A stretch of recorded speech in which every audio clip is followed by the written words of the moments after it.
Bonjour à tous, j'espère que vous allez excellemment bien et aujourd'hui on va revenir sur cette édition de Paris-Roubaix qui s'est déroulée dimanche. Il y avait beaucoup de sport dimanche, c'était un week-end comme l'a dit Canal+, 5 étoiles.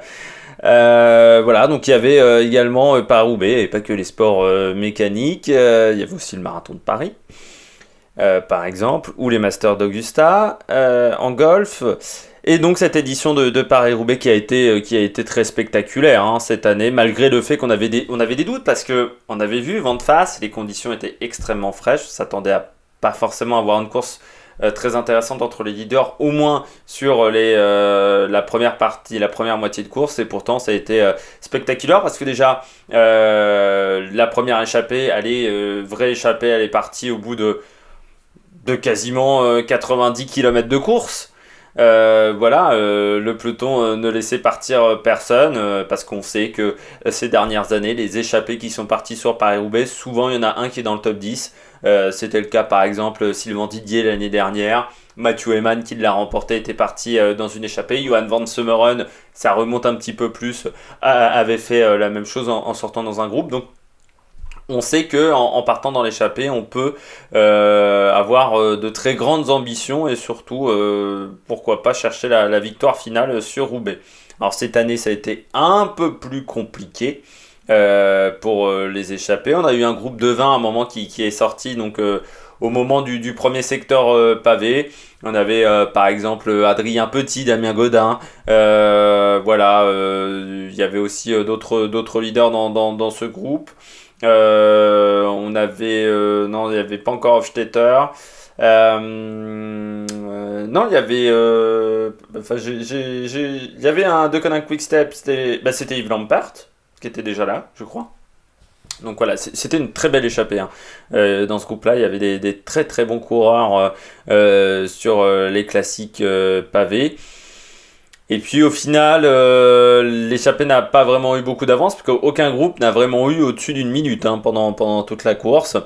On se retrouve avec un peloton très resserré déjà avant la Trouée d'Arenberg. C'est-à-dire déjà avant la Trouée d'Arenberg, on va dire qu'on n'a plus qu'une 70 coureurs, 80 coureurs, ce qui fait que la Trouée d'Arenberg qui normalement explosait le peloton en deux, elle n'a pas vraiment cassé le peloton. Le seul leader qui s'est fait avoir dans la Trouée d'Arenberg, c'est Wout van Aert qui a crevé et a eu en plus un problème de dérailleur en même temps. Donc double guigne comme on dit, pas attendu par une partie de ses équipiers aussi. La stratégie d'équipe de la Jumbo-Visma était assez mauvaise pendant toute la course. Et puis on a eu différentes attaques mais qui n'ont pas vraiment pris. Et puis à 40 bornes de l'arrivée, ou 50, non, pardon, 50 bornes, non, même avant 60 bornes de l'arrivée, je dis des bêtises, il y a Gilbert qui décide d'attaquer, qui décide de s'isoler en tête dans un petit groupe.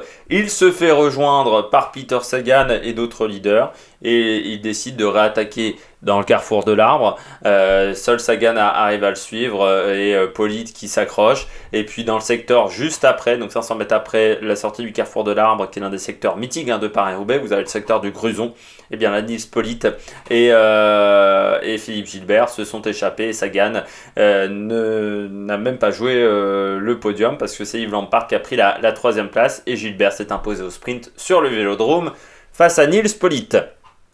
Donc du côté des top coureurs sur cette course, Philippe Gilbert, quel coureur. Philippe Gilbert, pardon. Il a 4 monuments sur les 5. Il lui reste plus que Milan-San Remo. Donc voilà, il est l'égal de Sean Kelly par exemple.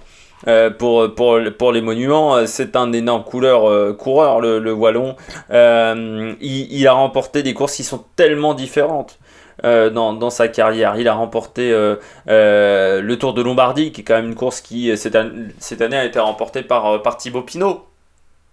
Il a remporté Liège-Bastogne-Liège, il a remporté la Flèche Wallonne, l'Amstel. Il a même 4 Amstel Gold Race à son palmarès dans les classiques dites ardennaises, donc qui sont des classiques vallonnés. Et puis il a remporté un Tour des Flandres. Ça c'était sa première excursion dans les classiques pavés. Il n'en avait pas fait depuis très longtemps. C'est pour ça qu'il avait rejoint même l'équipe Quick Step de Patrick Lefebvre. Et puis après il avait eu du mal sur Paris-Roubaix l'année dernière. La saison n'avait pas été facile pour lui, surtout qu'elle s'était arrêtée sur le Tour de France où il s'était fait une fracture de la rotule. On se souvient tous de cette image terrible. Et puis il est revenu voilà, en début de saison. Il remporte une étape du Tour de la Provence, mais sa saison sur les pavés n'était pas exceptionnelle. Il avait même abandonné sur le Tour des Flandres le week-end avant Paris-Roubaix. Puis là, il a fait une excellente course où il était imbattable, hein, parce que la mine qui place au carrefour de l'arbre, personne n'a été capable de le suivre. Hein, et pourtant, il le fait avec un vent qui était de 3/4 phase. Donc, chapeau Monsieur Gilbert. Je rappelle qu'il a aussi remporté Paris-Tour à plusieurs reprises, qu'il est également champion du monde. Voilà, donc c'est un palmarès incroyable pour Philippe Gilbert. Maintenant, il n'a plus qu'un objectif, remporter Milan-San Remo. Alors, est-ce qu'il peut remporter Milan-San Remo? Oui. Même si je pense que pour remporter Milan-San Remo, il va devoir retrouver son gabarit qu'il avait avant d'aller sur les pavés. C'est-à-dire qu'il va devoir fondre un petit peu du haut du corps. Alors, c'est pas c'est pas du gras, hein. Bon, voilà, il s'était un peu il avait pris du muscle, hein, pour passer sur les pavés, hein. Tous les coureurs pavés sont très musclés du haut du corps parce qu'il faut résister aux vibrations. Il va devoir peut-être perdre un petit peu du haut du corps pour pouvoir gagner à Milan-San Remo, parce que pour moi sa seule possibilité pour gagner Milan-San Remo, c'est pas au sprint dans un groupe de 15 ou dans un groupe de 20, c'est pas au sprint face aux sprinteurs, face à Arnaud Démare, face à Alexander Christophe. C'est en partant dans le Poggio et en s'isolant dans un groupe de 3-4 coureurs grand maximum et pas se retrouver avec un Julien Alaphilippe. Donc ça risque d'être compliqué si il a le gabarit qu'il a aujourd'hui. En fait, il retrouve un petit peu sa vivacité dans les côtes vallonnées, mais il est capable de le faire, Philippe Gilbert, même si il a maintenant 36 ou 37 ans. Donc il n'y a plus tant de temps que ça, hein, pour remporter une classique. Deuxième, également très bon sur cette course, Nils Politt, le coureur de la Katusha. La Katusha qui a fait, je trouve, plutôt une course intéressante, qui avait placé 2 coureurs dans l'échappée de 20 qui était parti à 100 bornes, après 100 bornes de course. Bonne course de Nils Politt qui a réussi à accompagner Philippe Gilbert. Alors pourtant, il était en difficulté dans le carrefour de l'arbre, qui ne s'est pas fait avoir quand Gilbert a attaqué une première fois et qu'il a coupé ce groupe de 6 en deux, où il y avait Sepp Van Mark, Peter Sagan, également Wout van Aert. Et puis après, derrière, voilà, course sérieuse de la part du coureur allemand qui a vraiment progressé sur les pavés. C'est un petit peu on peut dire la révélation sur les pavés de cette année. Nils Politt, on savait que c'était un très bon coureur, on savait que c'était un coureur qui était un roule toujours, comme on dit, toujours apprécié dans les échappées, parce que comme l'a dit Laurent Jalabert, il arrive même à collaborer avec son ombre. Enfin, on se souvient de sa défaite, sa deuxième place face à Jérôme Cousin, pardon, de Direct Energy l'année dernière sur Paris-Nice, où il s'était fait avoir comme un bleu. Et bien là, il a tenté de dépasser Gilbert, mais au sprint, il n'a pas réussi à décramponner Philippe Gilbert. Troisième, Yves Lampaert. Satisfaction du côté de la Deceuninck Quick Step, hein, très bonne course de la Deceuninck, malgré l'abandon de Iko Kais. Voilà, bon, très, très, très bonne course de Yves Lampaert qui a provoqué la cassure qui a permis à Gilbert de se rééchapper avec Sagan et Nils Politt. Quand il a vu que Van Mark et Wout van Aert pouvaient parvenir, il a décidé de réattaquer pour récupérer ce groupe-là. Et puis ensuite, il a vu que Gilbert était trop fort et qu'il ne pouvait pas le suivre. Et il a réussi à sortir après du groupe de Van Mark et Sagan pour prendre une magnifique 3e place. 4e et 5, donc Van Mark et Sagan. Van Mark qui retrouve la forme progressivement, malgré... C'est dommage qu'il ait eu une chute au GPE3 parce qu'il aurait fait, je pense, sinon une très très grande saison. Sagan, le vainqueur en titre, la grippe du mois de février lui a coûté une semaine à 30 heures d'entraînement, et le retard qu'il a pris dans son entraînement à ce moment-là, il ne l'a pas récupéré, même si les jambes vont mieux. Et il faudra faire attention à lui dimanche prochain sur l'Amstel.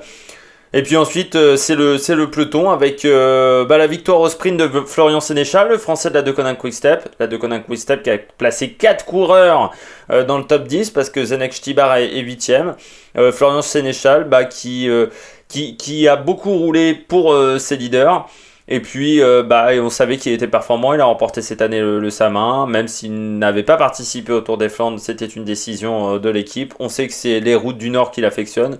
Il les affectionne encore plus que les routes belges parce qu'il apprécie ce pavé. Ça convient plus à ses qualités en plus de deux rouleurs à Florian Sénéchal. Il avait déjà fait une 17e place à l'époque chez Cofidis. Bon là, il a fait une excellente course. Zdeněk Štýbar donc 8e. Zdeněk Štýbar, il était en attente, c'est-à-dire que c'était le leader de rechange si Gilbert se plantait, mais comme Gilbert s'est pas planté, il s'est retrouvé à être dans le deuxième groupe et à attendre que le final, grosso modo, même si je pense que Štýbar est un petit peu plus en méforme. Il a fait un très gros début de saison de classique pavé au tout début du mois de mars et je pense que là en termes de forme il n'était pas excellent. On l'avait vu sur le Tour des Flandres, il avait eu du mal il avait lâché dans une côte sur du goudron, là où avait attaqué Terpstra l'année dernière, donc il n'avait pas réussi à suivre à ce moment-là. Mike Tennyson 7ème du côté de la team Jumbo-Visma. On sait bien qu'il ait fait 7ème, mais normalement le leader de l'équipe c'était Wout van Aert et la stratégie de ne pas l'attendre, je ne l'ai pas compris. Alors on nous dit oui, il y avait les deux coureurs qui étaient dans le premier groupe, il y avait Martin Wynants et Mike Tennyson. On nous dit ce sont d'excellents coureurs pavés, oui, mais ce ne sont pas les leaders de l'équipe. Et Mike Tennyson, est-ce qu'il vaut mieux jouer la victoire ou finir 7ème? Je pense que c'est plus intéressant de jouer la victoire que de finir, je ne vais pas dire un anonyme 7ème place, mais quasiment, parce que qui se souviendra du 7ème de Paris-Roubaix l'année prochaine? 9ème, là c'est la grosse surprise de ce Paris-Roubaix, c'est le coureur de Delco, Marseille, Provence, Team, KTM 13, il y a toujours trop de noms dans cette équipe, il va falloir réduire à un moment le nom de l'équipe. C'est Evaldas Siskevicius qui a tenté de sortir en haut de la Trouée d'Arenberg. Vous savez qu'à la Trouée d'Arenberg, on tourne sur la gauche et on se retrouve sur une route qui est très large, qui est parfois... c'est un moment de la course qui est souvent décousu. Lui, il a tenté de sortir à ce moment-là, et puis il finit 9ème. Je rappelle que l'année dernière, il avait fini lanterne rouge. Il avait fini hors délai Siskevicius, donc grosse progression du Lituanien. Et puis 10ème, Sébastien Langeveld qui a encore fait une bonne course. Il avait déjà fait une bonne course sur le Tour des Flandres, comme Van Mark, où il avait aidé Alberto Bettiol à s'imposer. Là, il a encore aidé Van Mark, mais il n'a pas réussi à revenir sur lui en fin de course. Et il s'est retrouvé dans le deuxième groupe. Donc voilà, une bonne course de ces coureurs-là. Et puis je voudrais quand même signaler la course intéressante des Français, même si il nous en a manqué, parce qu'on n'a pas de coureur dans ce top 10. On a fait un joli tiers groupé quand même cette année. Adrien Petit 15e, Arnaud Démare 17, Turgis 18 et Hofstetter 19. Très bonne course également. Il y a Marc Sarrault qui a attaqué à un moment. Bon, lui en a manqué un petit peu au Vierzonais qui a tenté de sortir. Il était là au bon moment mais n'a pas réussi à suivre Philippe Gilbert qui était de toute façon trop fort. Mais Adrien Petit, premier français, il était frustré, Adrien Petit, et on peut le comprendre parce que il lui en manque pas beaucoup à Adrien Petit pour être dans le premier groupe, mais je pense que son échappée où il est sorti à 100 bornes de l'arrivée, ça lui a coûté de l'énergie. Il a dit il n'est jamais arrivé autant crevé avant d'attaquer le premier secteur pavé à Troisville. Arnaud Démare, ils étaient plutôt bien placés pendant toute la journée avec Stefan Kung, mais il s'est retrouvé à un moment dans une mauvaise cassure. Il n'a pas réussi à suivre. Cette année, il n'avait pourtant pas eu de problèmes mécaniques, de crevaison, contrairement à d'autres années, mais j'ai l'impression que Arnaud Démare était un peu moins en forme sur cette campagne de classique, que ce soit Milan-San Remo, le Tour des Flandres ou même le GPE3 que les années précédentes. Et puis à noter la magnifique place de Anthony Turgis qui faisait cette course pour la première fois de sa carrière. Et puis Hofstetter, normalement leader chez Cofidis, c'était Christophe Laporte, mais chez Cofidis, on sait toujours que quand il y a un leader, c'est jamais lui qui est devant. J'ai pas compris la stratégie de Cofidis de mettre Christophe Laporte devant, parce que c'est pas un spécialiste des pavés. Christophe Laporte, il a jamais eu un gros palmarès sur les pavés, donc je sais pas pourquoi il l'avait mis leader, alors que Hofstetter, on a vu, c'est un combattant, ce coureur-là qui participe énormément à la Coupe de France, donc c'est pour ça qu'on le voit rarement dans les courses retransmises à la télévision, mais c'est un très bon coureur. Hugo Hofstetter, il l'a encore montré en attaquant à plusieurs reprises dans certains secteurs pavés, et puis en finissant dans le top 20. On va passer au coureur maintenant qu'on fait une course, on va dire, moyenne. On va essayer d'aller assez vite, hein. On est déjà à 15 minutes de vidéo. Et ben on commence avec Greg Van Avermaet. 12e, on attend mieux de Van Avermaet. Pourtant, on le sentait bien, il était en tête. C'est lui qui a passé en tête la Troi d'Arenberg, mais à ce moment-là, il était déjà seul. Son équipe, la CCC Polsat, je ne sais plus comment ça s'appelle, team, aller en dessous de toutes les grosses équipes World Tour en termes d'effectifs. Ça, on l'avait déjà vu, mais surtout sur les pavés. C'est-à-dire qu'il s'est retrouvé, il a un ou deux équipiers qui tiennent la route, Van Avermaet, et puis après, derrière, c'est vraiment pas loin d'être la catastrophe. D'autres concurrents qui ont été un peu moyens, là il faut redescendre un petit peu dans le classement, et bien c'est les Trek Segafredo qui finissent très loin, que ce soit De Gengold, que ce soit Jesper Stuyven, Matt Pedersen qui a couru après l'échappée pendant les 2 premières heures de course, ou encore Edward Theuns. Ça s'est pas bien déroulé pour la Trek, pourtant c'était l'équipe qui était la plus représentée dans le peloton après la Troi d'Arenberg, dans ce peloton d'une 60aine de coureurs, mais ils n'ont pas réussi à en faire quelque chose. Ils n'avaient peut-être pas des jambes suffisantes, enfin il leur a manqué quelques petites choses lors de cette fin de course.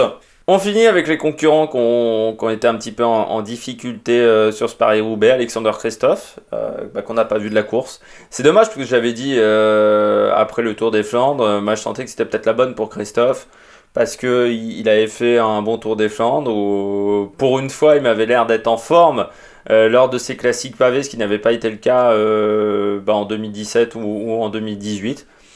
Mais là, on l'a senti assez vite qu'il ne serait pas dans le coup. Je crois qu'il était même plus dans le peloton au moment de la Troi d'Arenberg. Donc voilà, il en a manqué beaucoup à Alexander Kristoff. Sylvain Didier qui finit dans le même groupe qu'Alexander Kristoff, très très loin, hein, c'est aux alentours de la 50e place, donc à je pense bien 10 minutes. 10-15 minutes, Sylvain Didier qui avait fini deuxième l'année dernière, inexistant sur cette course, assez vite dans les dernières positions du peloton. Il a tenté de prendre l'échappée à un moment, mais il n'a pas réussi à se retrouver dans le groupe de 20. Et puis après, derrière, la course ne s'est pas déroulée comme il souhaitait. Et ça s'est pas très bien passé pour le Suisse. Et puis Matteo Trentin également qui finit très loin. Alors il l'avait dit aux journalistes, ne me mettez pas parmi les favoris parce que pour moi c'est le monument qui me convient le moins. Eh bien, ça n'a pas menti, il finit très très loin, inexistant. On l'a peu vu, alors je crois qu'il était encore là après la Troi d'Arenberg, mais on l'a peu vu ensuite. Il lui en a manqué un peu pour jouer la gagne. Je parlerai également de D-Motion Data, Boasson Hagen, Julien Vermote. Alors là, je crois que Boasson Hagen finit très loin, je vais retrouver, mais je vais peut-être même pas le retrouver. Il finit 45e. Alors Julien Vermote, c'est encore plus loin. Julien Vermote, c'est très très loin, même c'est 86e. Chez D-Motion Data, pas grand chose à dire.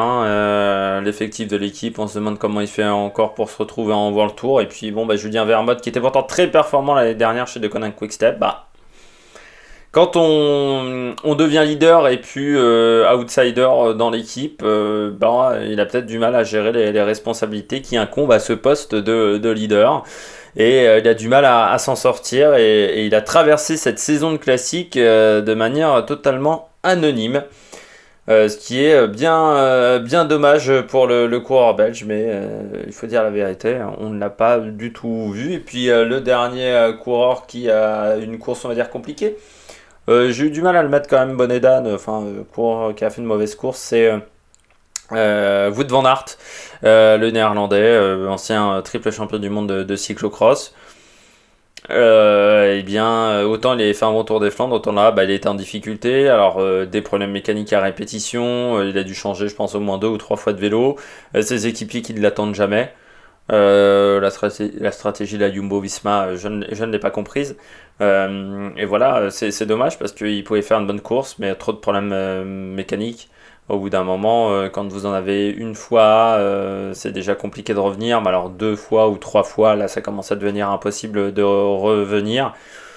Donc voilà, c'est une déception pour lui. Je pense qu'il s'attendait à mieux pour clôturer cette saison de classique. Mais bon, et il reviendra. Je ne sais pas s'il fera l'Amstel, mais de toute façon, on le reverra lors de la suite de la saison. Déjà pour, je pense, emmener Dylan Groenewegen. Je pense que ça sera un des membres du train de Dylan Groenewegen. Et puis surtout pour d'autres courses classiques, parce que même si c'était la dernière grande classique pavée de la saison, Paris-Roubaix, on a encore des courses intéressantes. Déjà, les 4 jours de Dunkerque, par exemple, qui vont arriver bientôt en tout début du mois de mai.